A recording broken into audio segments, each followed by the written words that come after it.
আজ আমরা আমাদের বাড়িতে 5টি গোপন জায়গা তৈরি করেছি, একটি বাস্তব বাউন্টি হান্টার্স থেকে লুকিয়ে।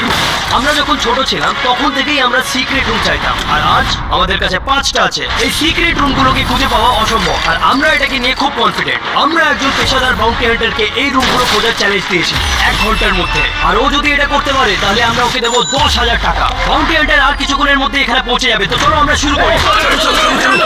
এই ঘরে এত জায়গা আছে যেখানে আমরা সিক্রেট রুম বানাতে পারি, কিন্তু আমাদেরকে বেস্ট সিক্রেট রুম বানাতে হবে, কারণ এই বাউন্টি হান্টার প্রত্যেকটা ইউটিউবারের সিক্রেট রুমকে খুঁজে পেয়েছে। আমরা যদি এই কাউচে একটা হোল করি আর এখানে সিক্রেট রুম তৈরি করি তাহলে দাঁড়াও, কিন্তু যদি সে এর আগে কাউচের নিচে সিক্রেট রুম খুঁজে থাকে, আমি একটি এরম রুম বানাবো যেটা ও কখনো খুঁজতে পারবে না। আমায় আগে উপরে গিয়ে দেখা উচিত।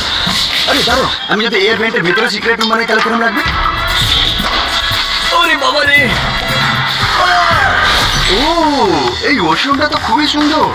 আচ্ছা, কিরম লাগবে যদি আমি এই কাঁচের পেছনে সিক্রেট রুমটা বানাই? তাহলে ক্ষমা করে দিও টুইন্স।